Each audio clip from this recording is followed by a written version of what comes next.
सखियों, सहेलियों और सखाओं को रेडियो सखी ममता सिंह का नमस्कार। पूनम जी, आपको भी हमारा नमस्कार। नमस्कार ममता जी, और पूनम त्रिपाठी की ओर से सभी श्रोताओं को प्यार भरा नमस्कार। क्या हाल है? बढ़िया। क्या बात है, अगर कहीं लोग होटल में खाना खाने जाते हैं तो फिर क्या होता है, अच्छा लगता है, पार्टी होती है, झूमते झामते, लेकिन कई बार होटल में खाना खाने से तबीयत भी बिगड़ जाती है ना। बिल्कुल ममता जी, और क्या है ना कि जेब पर भी असर होता है, तो ये भी ध्यान रखना जरूरी है कि भाई आप अगर खासकर आजकल देखा गया है कि महिलाएं जो होती हैं या घर के जो भी लोग होते हैं, ये लगता है कि तो कोई गेस्ट आया है तो बाहर ही खाना खाया जाए, लेकिन तबीयत, जैसे आपने बोला, तबीयत तो बिगड़ती है और जेब पर भी भारी पड़ता है, तो क्या किया जाए? हाइजीन की भी तो समस्या होती है। जिस साफ सफाई से हम घर में खाना बना पाते हैं, क्या उस साफ सफाई के साथ बाहर खाना बनता होगा? कई बार ऐसे बड़े बड़े होटलों की, बड़े बड़े रेस्टोरेंट की खबरें आती हैं, अखबारों में छपती हैं कि वहां पर सफाई को लेकर कुछ सवाल उठाए गए। बहरहाल ये सब कुछ हम ही कह देंगे तो फिर हमारे श्रोता क्या कहेंगे, तो हम उन पर छोड़ देते हैं कि उनके क्या अनुभव है। ये है आज जो हमारा विषय है, होटल में खाने का फैशन, मुझे कुछ कहना है के तहत। तो हमारे श्रोता बताएं कि उनका क्या अनुभव है, होटल में खाना खाने जाना पसंद करते हैं पार्टियों में या फिर नहीं, और कब जाते हैं, किन मौकों पर जाते हैं, ये भी बताएं। बिल्कुल, और ये भी कि भाई आपको क्या होटल का खाना ज्यादा पसंद है कि घर का, तो ये भी ध्यान रखें। और जैसे कि आज पर्यटन यानी घूमने का समय है, तो ये आज हम लेकर चलेंगे श्रोताओं को मेघालय की गारो पहाड़ी है, उन जगहों पर उनसे संबंधित जो है जानकारी दी जाएगी, बहुत सी बातें होंगी। हमारे श्रोता ने भी काफी कुछ लिख भेजा है। पर्यटन स्थल के अंतर्गत गारो पहाड़ी की जानकारी हम देंगे और मेघालय ले चलेंगे। बच्चों की जिद बहुत कभी कभी तकलीफ देती है, दुख देती है, और कई बार उनकी जिद बड़ी वाजिब होती है। तो बच्चों की जिद जब होती है, जब बच्चे जिद करते हैं, तो आप क्या करते हैं? किस तरह से उनकी जिद को आप अवॉइड करते हैं, कब मनाते हैं, कब उनकी जिद मान लेते हैं, ये सारी बातें हमें बताएं। विविध भारती के फेसबुक पेज पर जाकर www.facebook.com/vvs मुंबई, और उपयुक्त टिप्स हम देने वाले हैं, तो इसमें हमारे श्रोता भी शामिल हों। जैसे कि मान लीजिए कि घर की साफ सफाई करनी है, तो उसके लिए क्या टिप्स है आपके पास? अपने को फिटफाट रखने के लिए, अपने को सजीला बनाने के लिए, अट्रैक्टिव बनाने के लिए क्या कुछ टिप्स आपके पास है? और कहीं जाते हैं, जब किसी खास जगह पर घूमने की बात ही ले लें, तो किन बातों का ख्याल आप रखते हैं? जब आप सड़क पर जाते हैं तो सड़क नागरिक सुरक्षा के तहत कौन सी जानकारियां आपके पास है? वो बहुत संक्षेप में टिप्स, जैसे नुस्खे कहते हैं ना, वो नुस्खे। तो अब हम शुरू करते हैं सिलसिला। पहले गाना सुनवाते हैं।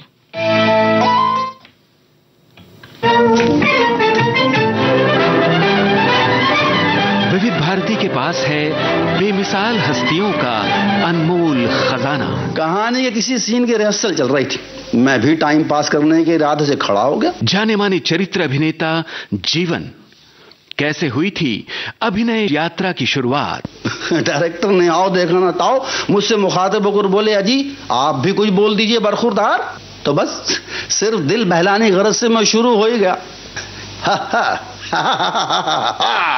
बहुत कुछ कर लिया आराम मखमल के गदेलों में, सुलाऊंगा तुम्हें या पत्थरों में और ढेलों में।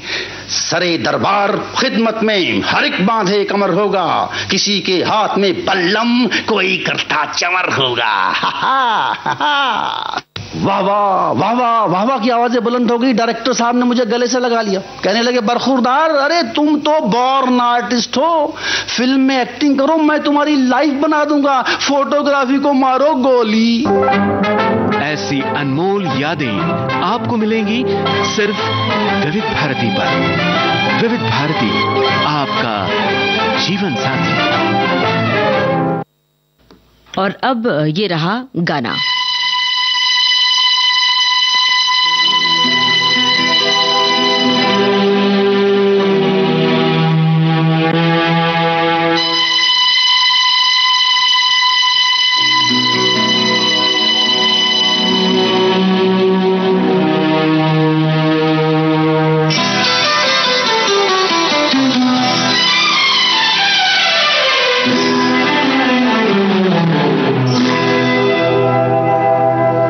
शायर तो नहीं, मैं शायर तो नहीं,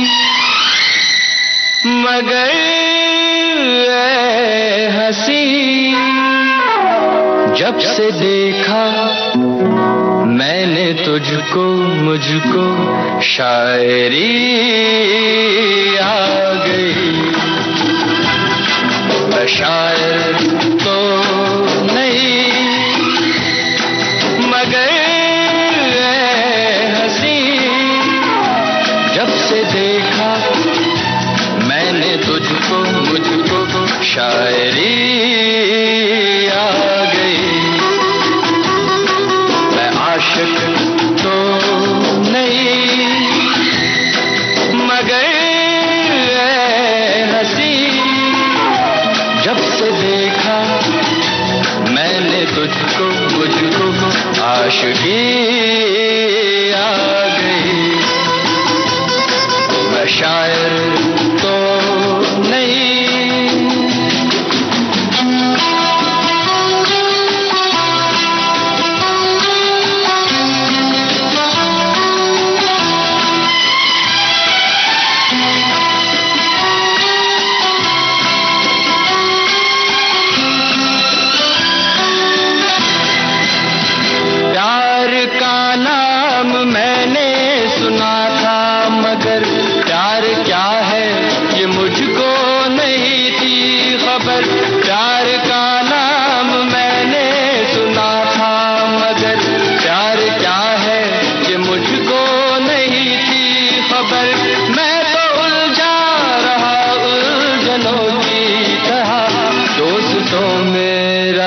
दुश्मनों की तरह, मैं दुश्मन तो नहीं, मैं दुश्मन तो नहीं, मगर हंसी जब से देखा मैंने तुझको, मुझको दोस्ती आ गई। शायर तो नहीं।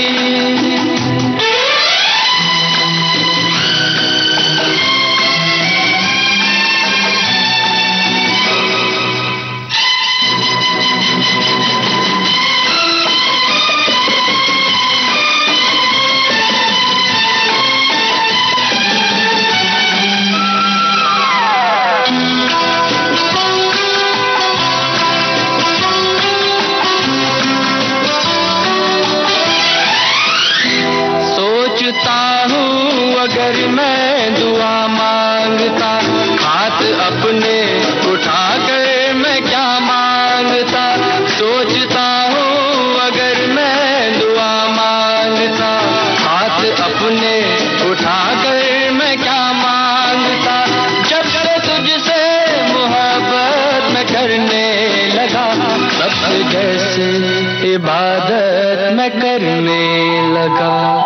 मैं काफिर तो नहीं, मैं काफिर तो नहीं, मगर हंसी जब से देखा मैंने तुझको, मुझको बंदगी आ गई। मैं शायर तो नहीं, मगर देखा मैंने तुझको, मुझको शायरी आ गई। मैं शायर तो नहीं।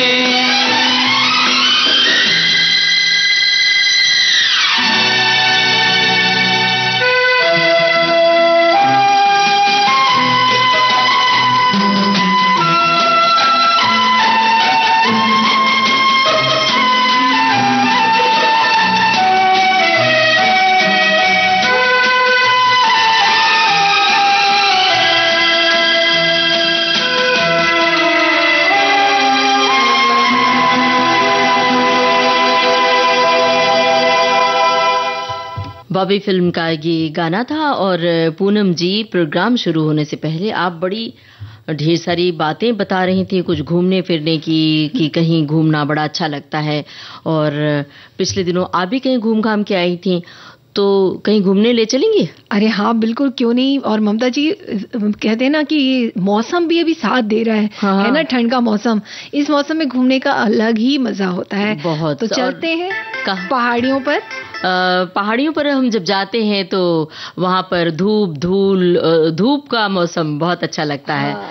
और जी हाँ, और जैसे ऊंची ऊंची पहाड़ियां होती हैं, बर्फीली वादियां होती हैं, ऊंचे घने पेड़ होते हैं, तो ये सारे जो नज़ारे होते हैं ना, वो बड़े ही मन को सुकून देते हैं। तो चलिए हम भी ऐसी खूबसूरत पहाड़ियों की सैर में निकलते हैं और जानते हैं इनके आसपास ऐसी कौन सी जगह हैं जहां घूमा जा सकता है। घूमने से पहले हम एक काम करते हैं, पहाड़ों पर इस गाने के जरिए।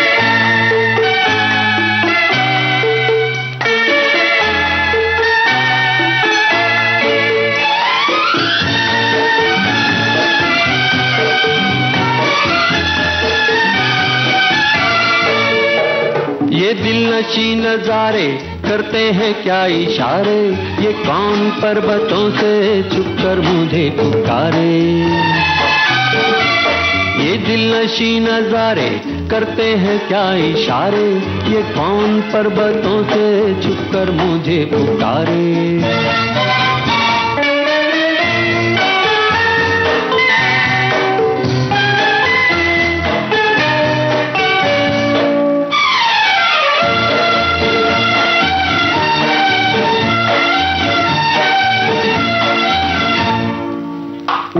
बन बन में गूंजती है किसकी हंसी सदाएं, दिल की जवां उमंगे रह रह के चौंक जाएं।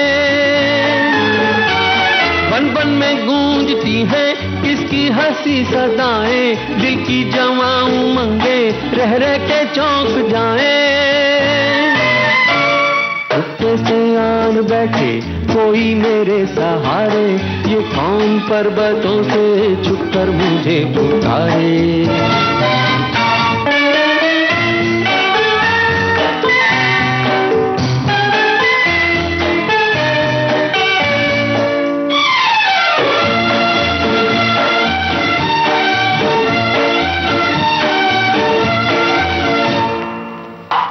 फूलों की ओट लेकर ये कौन मुस्कुराए, पल पल गुजर रहे हैं किसके बदन के साए। फूलों की ओट लेकर ये कौन मुस्कुराए, पल पल गुजर रहे हैं किसके बदन के साए। पैरों को कुछ निशान है सचमुच नदी किनारे, ये कौन पर्वतों से छुपकर मुझे पुकारे। सखियां सहेलियां, ये प्यासे दिल फिल्म का गाना सुन रही हैं और इसी गाने के बाद हम पहाड़ों की सैर करवाएंगे।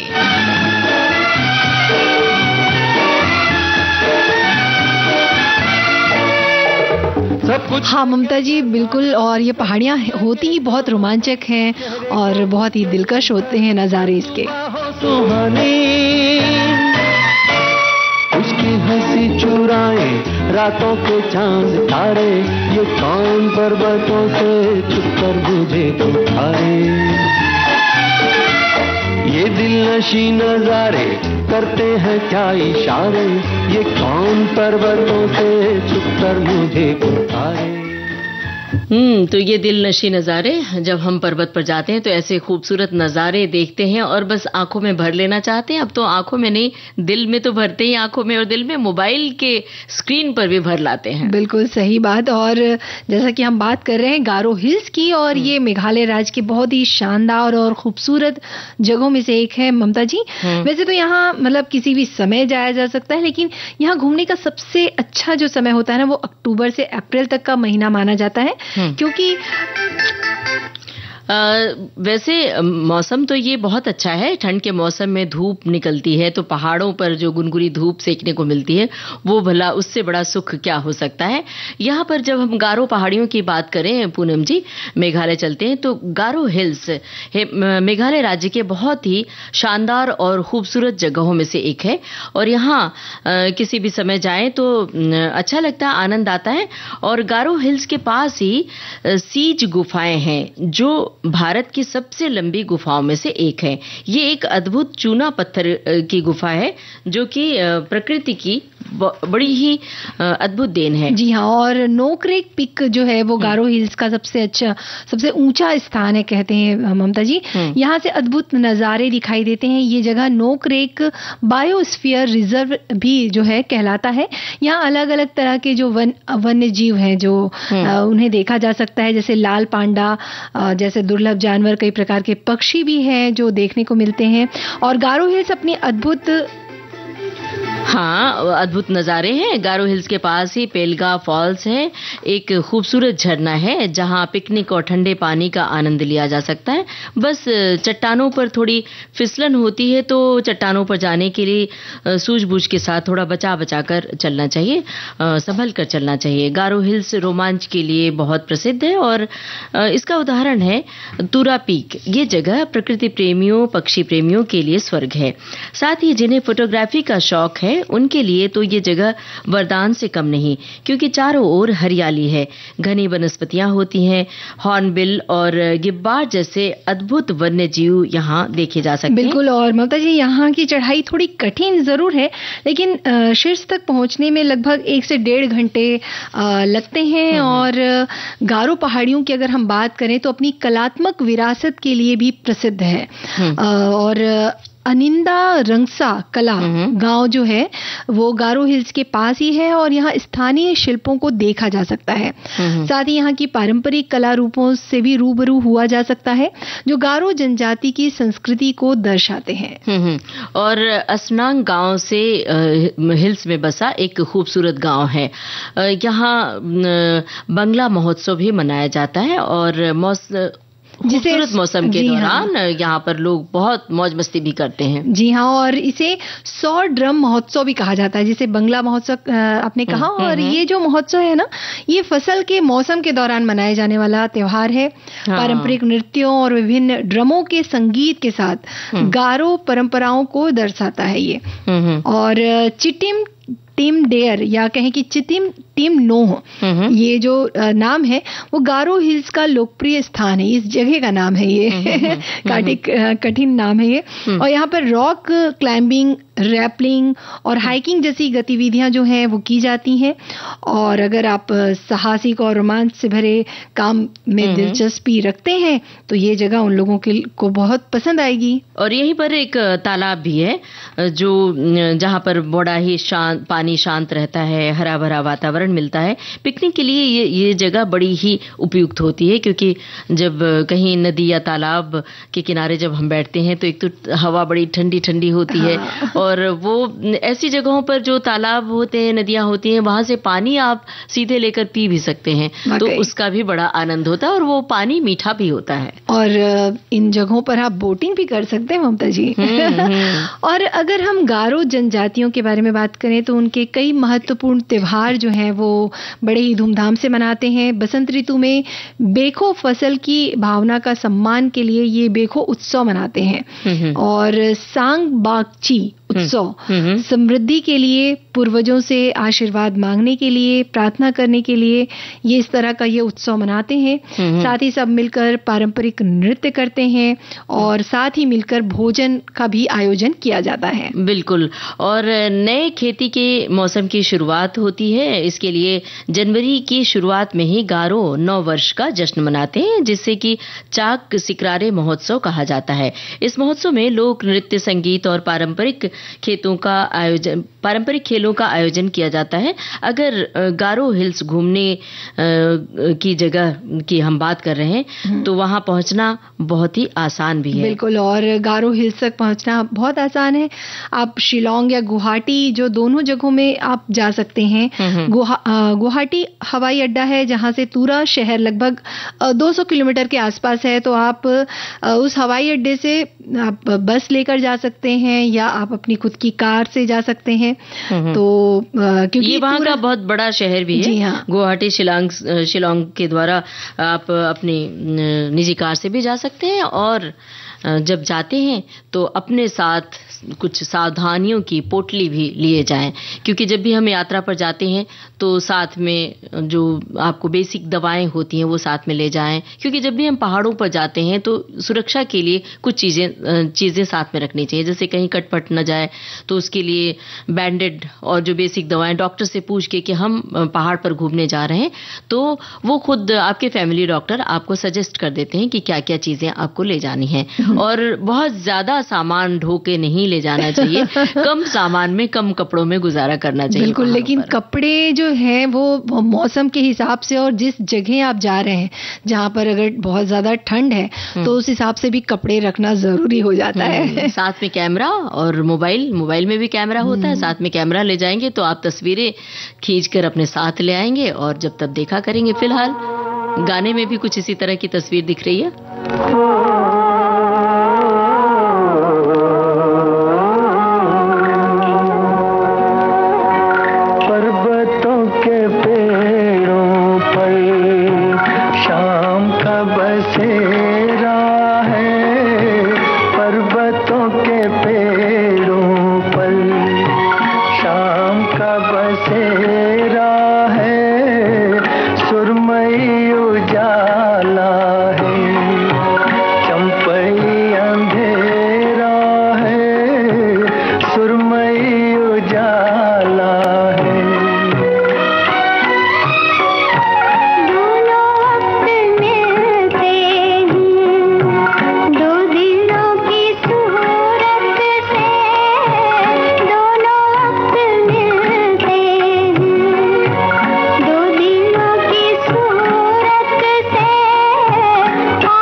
विविध भारती पर बहती है सुरों की सरिता।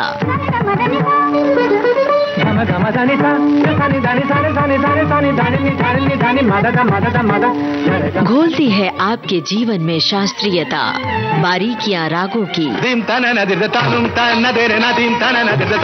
श्रृंगार सुरों का। समय बीता, दौर बदले, कायम है संगीत की मधुर पाठशाला।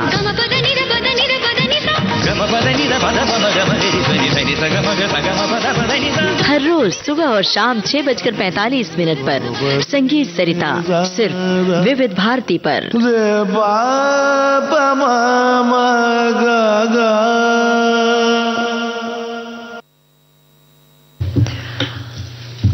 ममता जी, जैसे बच्चों की बात हो रही है तो बच्चों की खिलखिलाहट, हंसी, ये तो हमेशा याद रह जाती है और बहुत ही कहना चाहिए मन को सुकून भी देती है। लेकिन बच्चे जब जिद पे आ जाते हैं ना तो नानी याद आ जाती है। और माओ को सबसे ज्यादा ये सामना करना पड़ता है इस स्थिति का, क्योंकि बच्चे अपनी माओ से ज्यादा जिद करते हैं बजाय पिता के।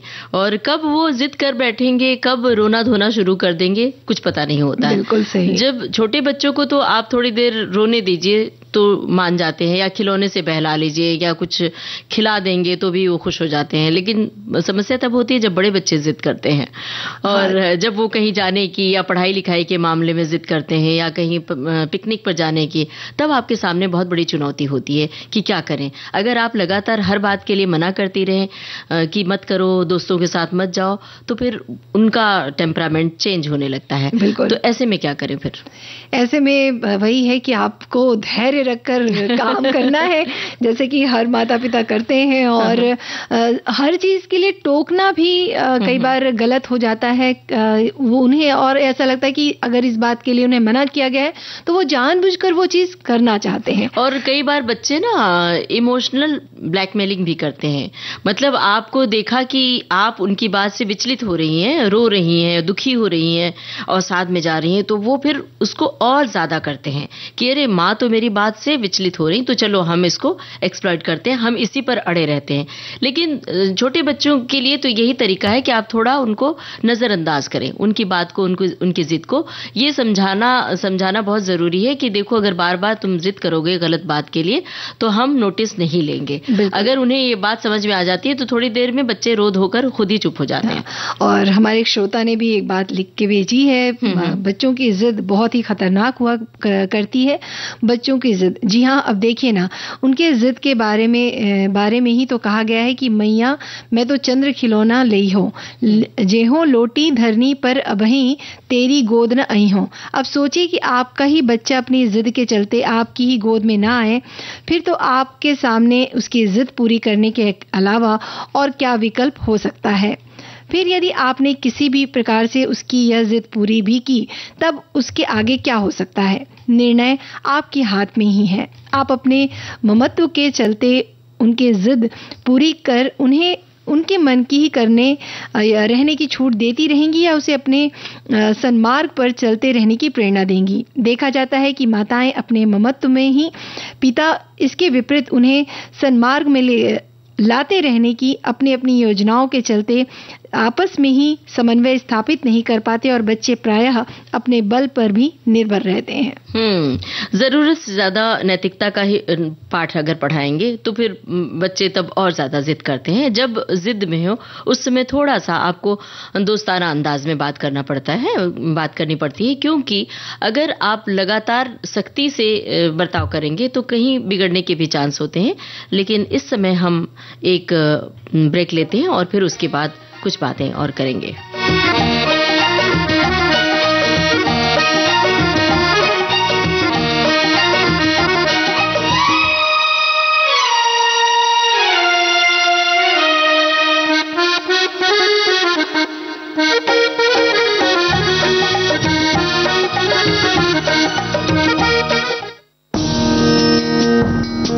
जाने कितनी पीढ़ियों की स्मृतियों में बसी है विविध भारती की विशेष जयमाला।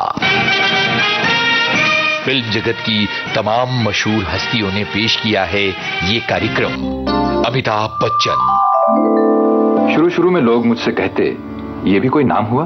अमिताभ, बड़ा अजीब सा नाम है,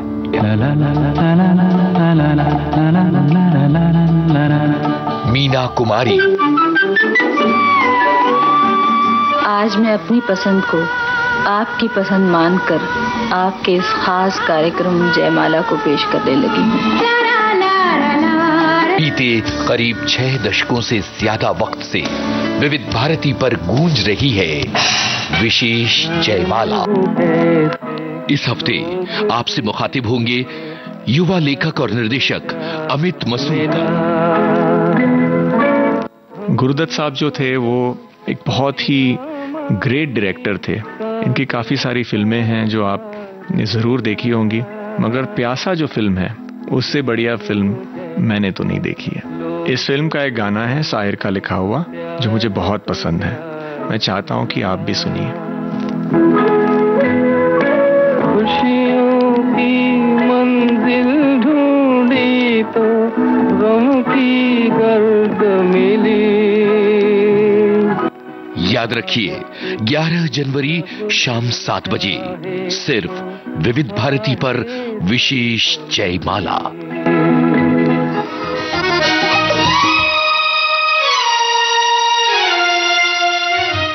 विविध भारती से यह है कार्यक्रम सखी सहेली और बच्चों की जिद के बारे में हम बातें कर रहे हैं। पूनम जी, ऐसा लग रहा है कि आप बच्चों की जिद के लिए क्या कुछ करें सोच में डूब गई हैं। बिल्कुल सोच में मत डूबिए, उसके बहुत सारे नुस्खे हैं, बहुत सारे इंतजाम होते हैं जिससे आप उनकी जिद से पार पा सकते हैं।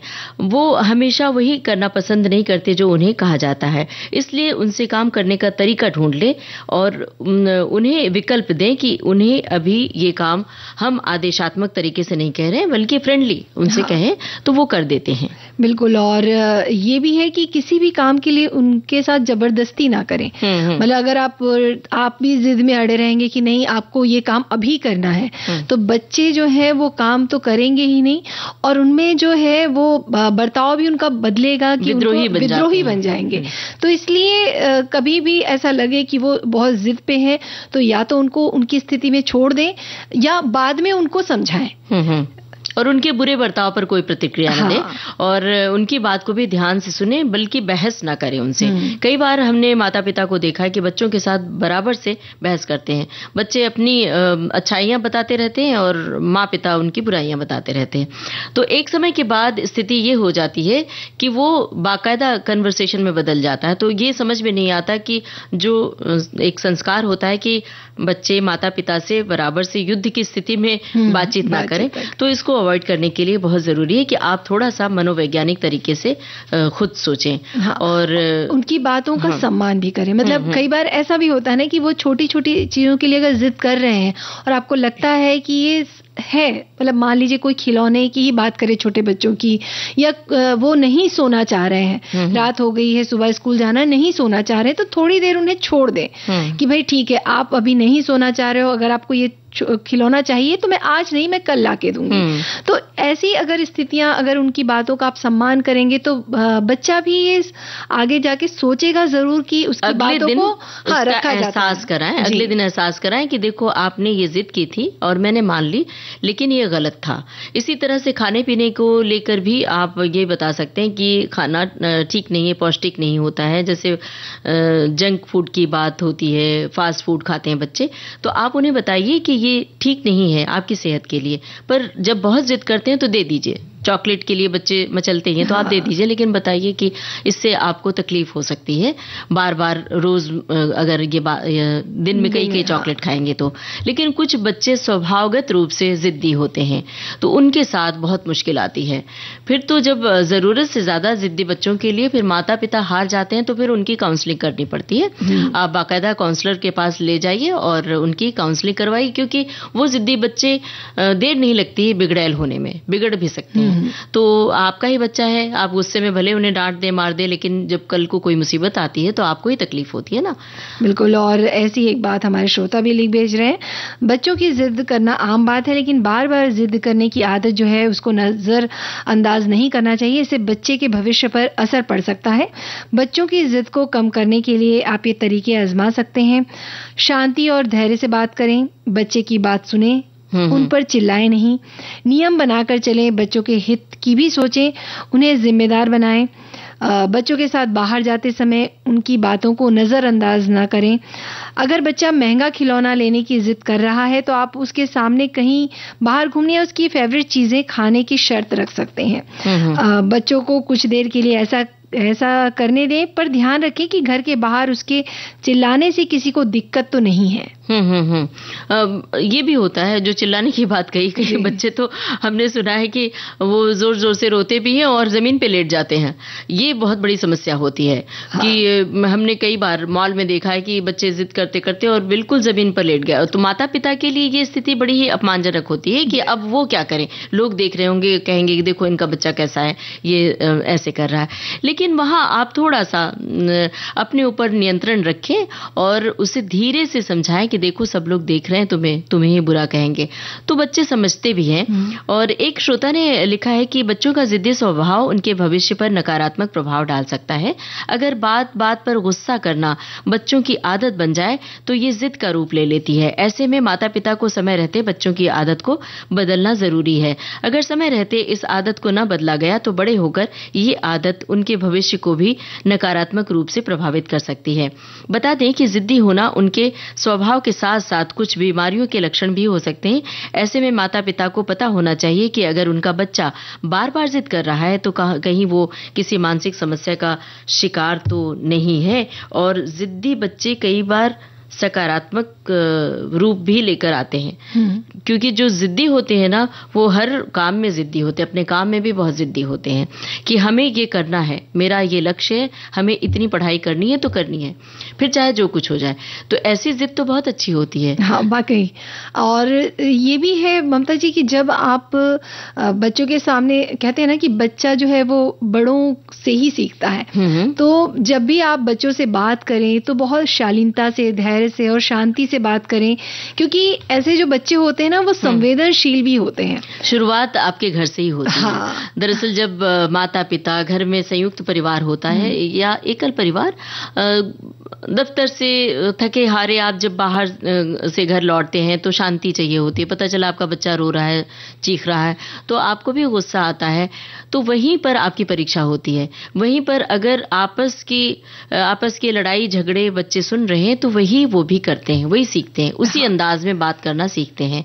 तो इसलिए उनके सामने बहुत ही सॉफ्टली बात करना चाहिए, बहुत नरमी से। हमने एक कपल के बारे में, एक जोड़ा है जिसके बारे में सुना, उन्होंने अपने बारे में बताया कि जब पति पत्नी, मतलब पत्नी ने हमें बताया कि जब हमें झगड़ना होता है, हमारे आपस में मन नहीं मिलते और हमारा झगड़ा बहुत ज्यादा होता है, दोनों बौद्धिक हैं, तो कभी किसी बात पर, कभी किसी, मतलब कोई भी विषय होता है, ये जरूरी नहीं कि घरेलू विषय, कोई भी विषय लेके लड़ने लगते हैं।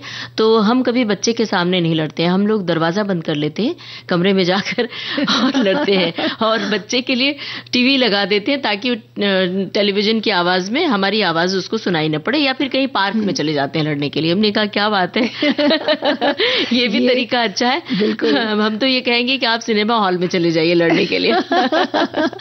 हाँ, लड़ाई खत्म हो जाएगी।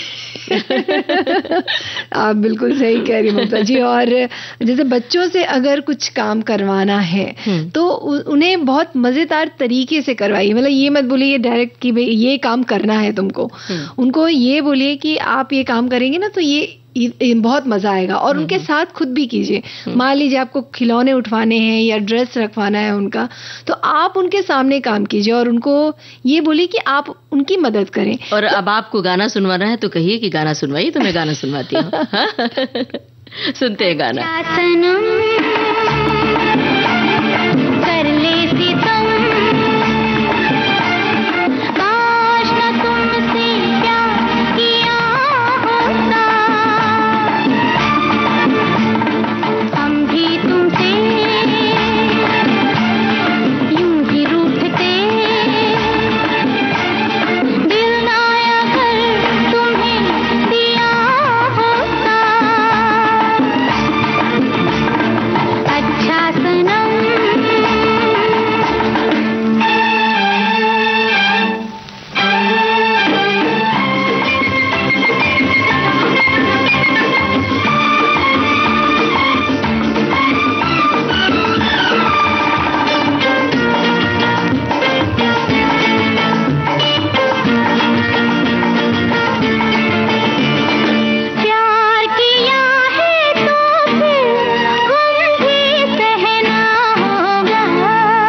सनम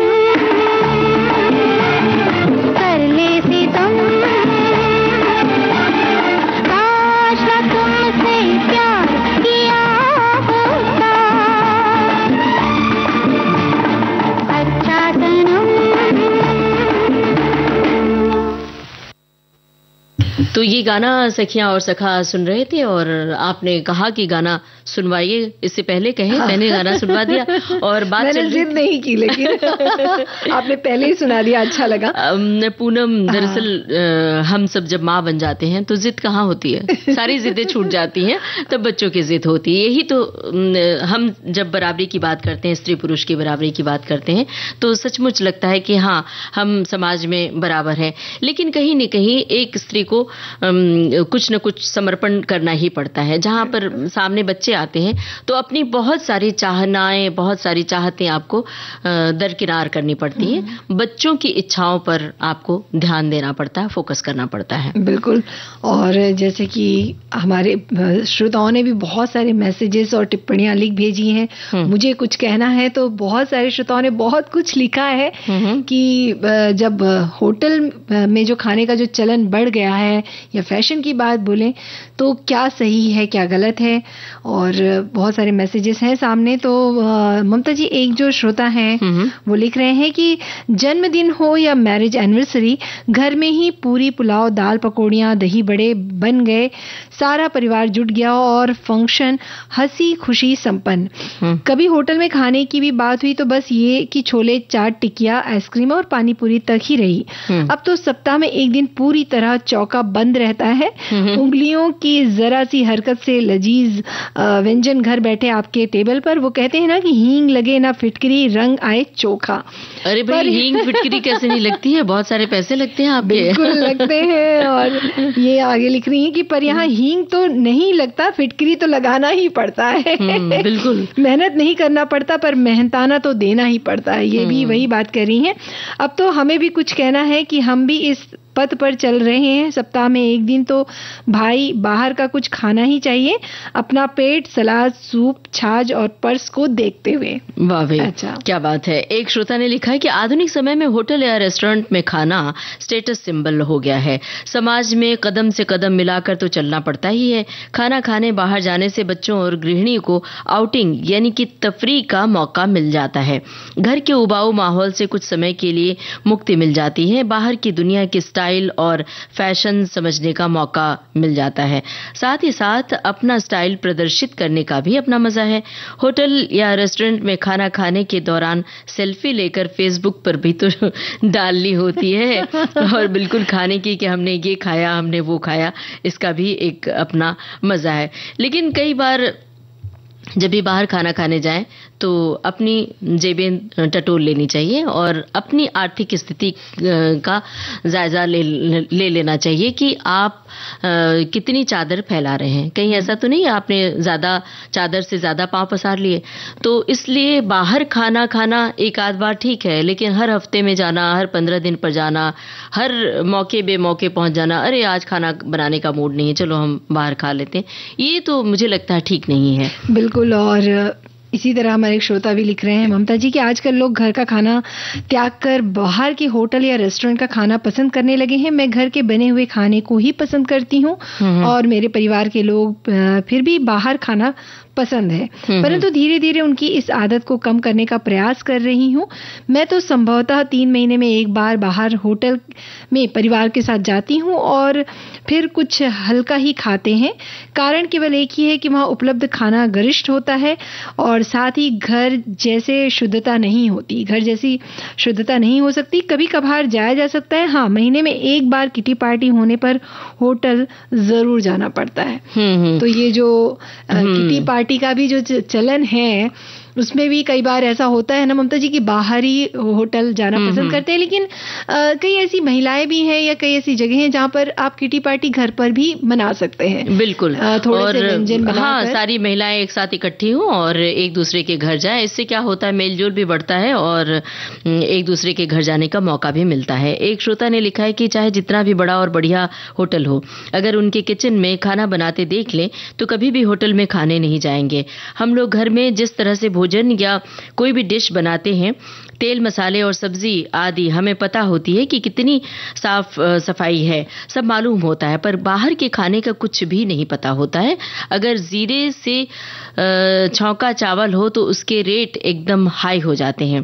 प्लेन रोटी, मेथी बथुआ या किसी और चीज की रोटी भी डबल रेट की हो जाती है। ऐसा हर डिश में होता है। इतने भोजन के रेट हाई होते हैं कि आधी भूख तो डिश के रेट देखकर ही खत्म हो जाती है।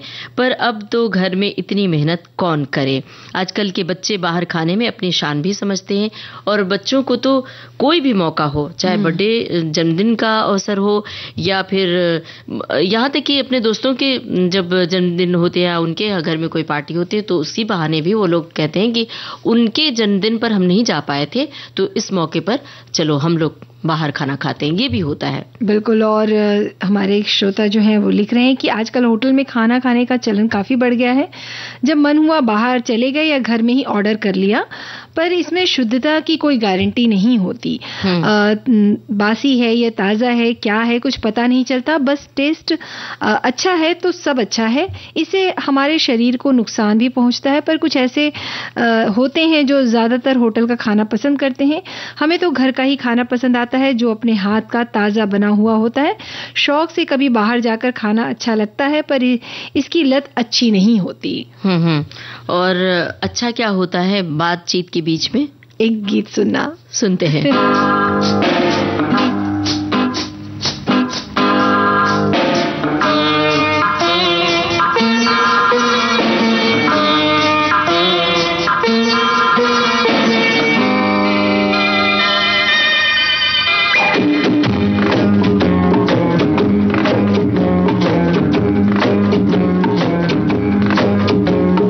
मोतियों की लड़ी हूँ मैं,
पूनम जी, आज हमने नुस्खे की भी बात की कि कुछ टिप्स भी बताएंगे। जैसे आज हम घूमने जाने की बात कर रहे थे, तो जब हम घूमने जाते हैं तो कुछ बातें तो बताई कि साथ में सामान कम लें और कुछ दवाइयाँ ले लें, लेकिन जब गर्मी के मौसम में जाते हैं तो सफ़र के दौरान पानी को नज़रअंदाज न करें। अगर आप अपनी कार से जा रहे हैं, अपनी गाड़ी से जा रहे हैं, तो पानी, आप ठंडा पानी भी रख सकते हैं और वो थोड़ी थोड़ी देर पर पानी पीते रहें और ब्रेक ज़रूर लें। कई बार क्या होता है, हम जल्दी गंतव्य स्थान तक पहुंचने के चक्कर में फास्ट ड्राइविंग करते हैं और ब्रेक नहीं लेते हैं, ये बहुत हानिकारक होता है। और ममता जी, हमारे श्रोता ने एक टिप्स भेजा है कि करी के पकौड़े बनाते समय उसमें थोड़ा सा सोडा भी मिला दें। इसमें क्या होगा कि आपकी कढ़ी के जो पकौड़े हैं ना, वो फूले फूले और स्वाद बनेंगे। तो एक श्रोता ने ये टिप्स भेजा है।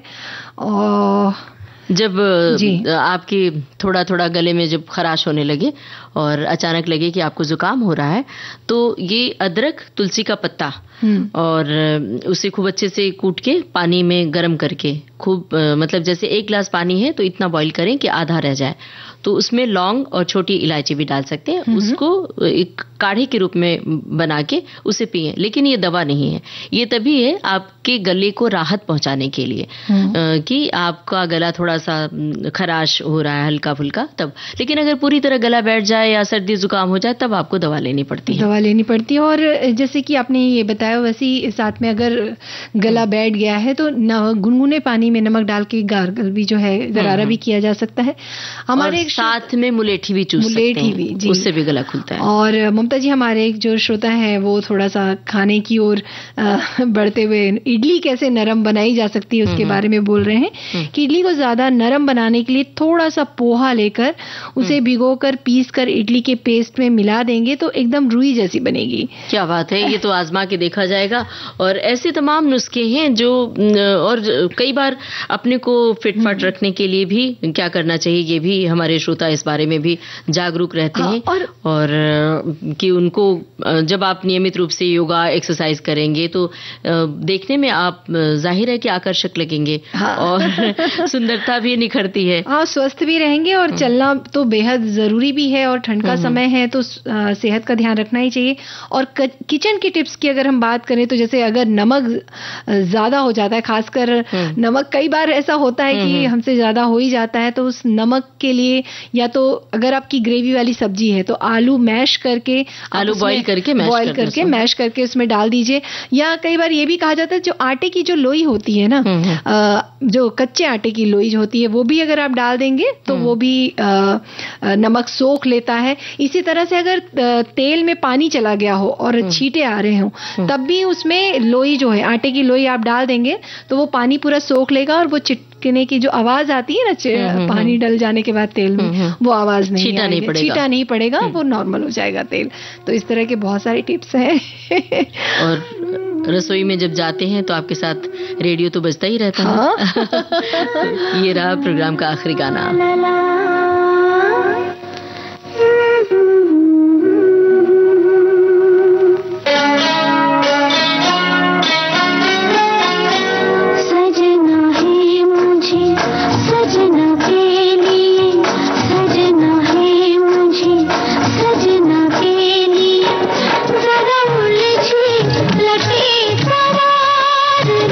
हर अंग का रंग निखार दो कि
और अब लेते हैं सखियों और सखाओं से इजाजत। आप सभी को ममता सिंह और पूनम त्रिपाठी का नमस्कार।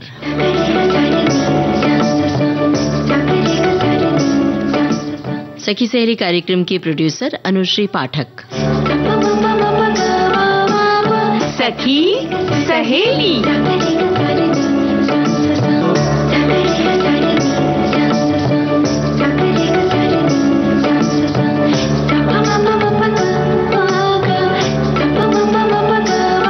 सखी सहेली।